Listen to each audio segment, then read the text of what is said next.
Welcome to GK facts. Current में जानेंगे video के अंदर। देखिए, अभी जो है रोड एक्सीडेंट इन इंडिया 2021 की रिपोर्ट को जारी करा गया है।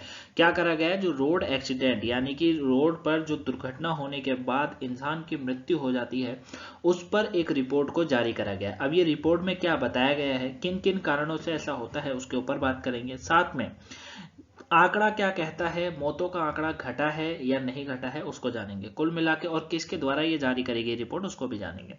कुल मिला के टॉपिक काफी इंपॉर्टेंट है। 1-2 नंबर का क्वेश्चन है जो कि आपसे यहां से एग्जाम में पूछा जा सकता है। अगर आपको इसका पीडीएफ चाहिए तो वो आपको टेलीग्राम पर मिलेगा, और टेलीग्राम का जो लिंक है नीचे डिस्क्रिप्शन बॉक्स में दिया हुआ है। वहां से आप हमें टेलीग्राम के साथ साथ फेसबुक इंस्टाग्राम पर फॉलो कर सकते हैं। ठीक है, तो टेलीग्राम ज्वाइन कर लीजिएगा, क्योंकि टेलीग्राम पर आपको क्वेश्चनों के साथ साथ बहुत सारी अन्य नॉलेज भी है जो भी हम वहां पे आपको देते रहते हैं। क्लियर? चलिए स्टार्ट करते हैं और एक एक करके पॉइंटों को समझते हैं। तो यहाँ पर जो है, अभी जैसे मैंने आपको बताया कि रोड एक्सीडेंट्स इन इंडिया 2021 की रिपोर्ट जारी हुई है, और इसको जो प्रकाशित किया है, मतलब इसको जो जारी करा है, वो केंद्रीय सड़क परिवहन और राजमार्ग मंत्रालय के द्वारा किया गया है। अपनी वार्षिक रिपोर्ट है जो कि इन्होंने ये जारी करी है, प्रकाशित करी। तो एक तो आपको ये याद रखना है कि केंद्रीय सड़क परिवहन और राजमार्ग जो मंत्रालय है, उसके द्वारा इस रिपोर्ट को जो है क्या करा गया है, उसके द्वारा इस रिपोर्ट को जारी करा गया है। ठीक है, अब इस रिपोर्ट के मुख्य निष्कर्ष क्या निकल कर आए, ये बात करते हैं। तो इसमें यह कहा गया है कि 2021 में भारत भर में हुई सड़क दुर्घटना के विभिन्न पहलुओं के बारे में जानकारी प्रदान करते हैं। मतलब अलग अलग तरीके हैं, अलग अलग पहलू हैं जिनके बारे में इन्होंने जानकारी प्रदान करते हैं। यह रिपोर्ट राज्य और केंद्र शासित प्रदेशों के पुलिस विभागों से प्राप्त जानकारी या आंकड़ों पर आधारित होता है। मतलब यह है कि इनका इस रिपोर्ट को बनाने का जो तरीका है, वो हर राज्य के और केंद्र शासित प्रदेशों के पुलिस विभाग से जानकारी प्राप्त करके रिपोर्ट तैयार करते हैं। अब Asia Pacific road accident data base project के तहत United Nations economy and social commission for Asia and the Pacific द्वारा निर्धारित मानकों के अनुसार सूचना और डेटा एकत्रित किया जाता है। कैसे किया जाता है एकत्रित? ये जो एकत्रित किया जाता है, पहले सरकार क्या करती है, पहले वो राज्य और केंद्र शासित प्रदेशों के पुलिस विभागों से प्राप्त जानकारी आंकड़ों पर आधारित होता है। दूसरा, एशिया पैसिफिक रोड एक्सीडेंट जो डेटा है, वो बेस प्रोजेक्ट के तहत United Nations economy and social commission for Asia and the Pacific द्वारा निर्धारित मानक जो होते हैं, जो उनके जो गाइडलाइंस है, उनके अनुसार सूचना और डेटा एकत्रित किया जाता है। इस रिपोर्ट में 10 खंड शामिल हैं, और इसमें सड़क की लंबाई और वाहनों की आबादी के संदर्भ में सड़क दुर्घटना से संबंधित जानकारी शामिल है। ठीक है ना?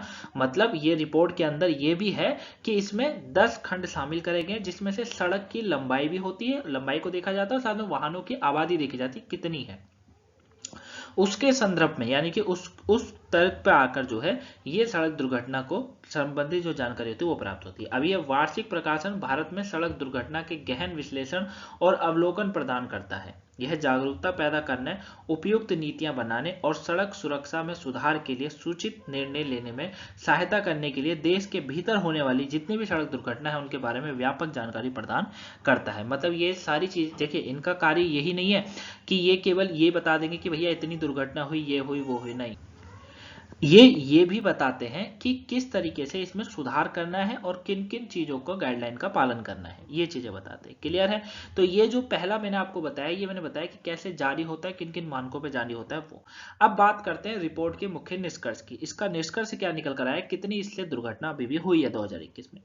2021 में सड़क हादसे की 4,12,432 घटनाएं हुई हैं। करीबन करीबन कितनी? 4,12,432 घटनाएं जो है सड़क हादसे की हुई है। अब इन घटनाओं में लगभग 1.54 लाख लोगों की मौतें हुई हैं, और 3.84 लाख से अधिक लोग घायल भी हुए हैं। ठीक है, याद रहेगा क्या? मतलब 1.54 लाख लोगों की मौत हुई है, साथ में 3.84 लाख से अधिक लोग इसमें घायल भी हुए हैं। ठीक है, टोटल मिलाकर जो बैठा डाटा वो बैठा 4,12,000 का। 2020 में कहा जा रहा है कि भारत ने सड़क दुर्घटनाओं, मौत और चोटों की संख्या में अभूतपूर्व गिरावट देखी थी 2020 में। क्यों देखी थी? कहीं ना कहीं कोविड-19 इसका एक बहुत बड़ा कारण था। गिरावट को महामारी के नेतृत्व वाले लॉकडाउन और रोकथाम उपाय के लिए जिम्मेदार ठहराया गया है। ये याद रखिएगा।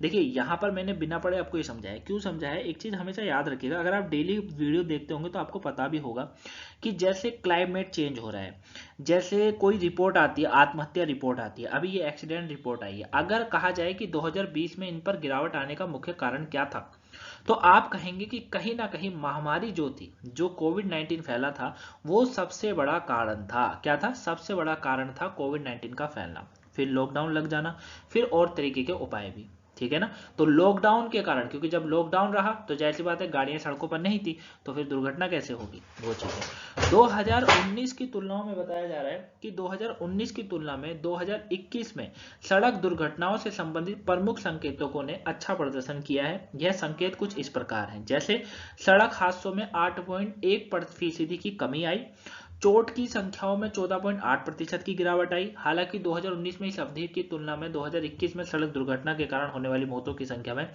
1.9% की वृद्धि हुई है। जाहिर सी बात है, क्योंकि 2019 तक तो कोविड था, 20 में भी कोविड रहा, 21 में थोड़ा बहुत खुलना स्टार्ट हुआ, पूरा ही खुल चुका है, दोबारा भी आ रहा है ना? तो गिरा भाई, जब दुनिया फिर से अपना, जब उसने अपना रुख पकड़ा, जब तेजी पकड़ी, तो फिर लोग अपने गाड़ियां लेकर बाहर निकलने लग गए, तो दुर्घटना तो होनी है ना? क्योंकि बहुत से लोग होते हैं जो अच्छे तरीके से गाड़ी चलाते हैं, और बहुत से लोग होते हैं कि वो गाड़ी गाड़ी नहीं समझते, वो समझते रॉकेट हाथ में आ गया और उड़ाने की कोशिश करते हैं। वो ये नहीं समझते कि सड़क पर जो है वो उनकी सड़क नहीं है पर्सनल, वो और भी उसमें सड़क पर चल रहे हैं, है ना? तो ये चीजें भी होती है।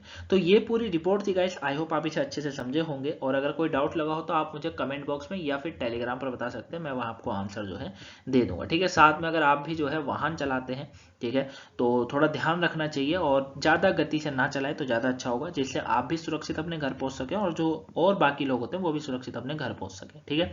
और अगर आपको कोई फ्रेंड या दोस्त कुछ ऐसा करता है तो उसको बोला करो कि तू खुद तो जाएगा जाएगा, लेकिन साथ में औरों को भी लेके जाएगा, तो ये अच्छा नहीं होता। ठीक है? तो पूरा टॉपिक आई होप आपको समझ आया होगा, है ना? और मिलेंगे नेक्स्ट वीडियो में। साथ में एक चीज़ और मैं आपको बता दूं कि आज जो है हमारे चैनल के अंदर, यानी कि हमारी जो जीके फैक्ट्स की फैमिली है, वो 2.5 के सब्सक्राइबर की कंप्लीट हो गई है। यानी कि हमने जो है, हमारी फैमिली 2500 लोगों की हो चुकी है। कितने लोगों की हो चुकी है? 2500 लोगों की हमारी फैमिली हो चुकी है। ठीक है? ये सब आप ही के जो है साथ हुआ है, आप ही के सहयोग से ये सब हो पा रहा है। ठीक है? और ऐसे ही सहयोग बनाते रहिएगा, आगे भी चैनल को लाइक सब्सक्राइब शेयर करते रहिएगा। ठीक है? इसी तरीके से हमें मुकाम हासिल करते रहने हैं। क्लियर? और बाकी आपको जो है आज सुबह करंट अफेयर नहीं मिल पाई किसी कारणवश, लेकिन कल से कंटिन्यू मिला करेगी। और जो मैंने आपको बोल रखा है, प्रॉमिस है जो आपसे, कि 1-2 तारीख से आपको नई क्लासेस मिलना स्टार्ट हो जाएगी। ठीक है? वो आपकी यूपीएससी से लेकर एसएससी, सीएचएसएल जो भी एग्जाम आपके होंगे उन सब के लिए काफी हेल्पफुल होगी। क्लियर है गाइस? तो मिलेंगे आपसे नेक्स्ट वीडियो में, तब तक। और सुबह की वोकैबुलरी नहीं देखी हो तो देख लीजिएगा। Thank you for watching guys, मिलेंगे नेक्स्ट वीडियो में। Thanks for watching.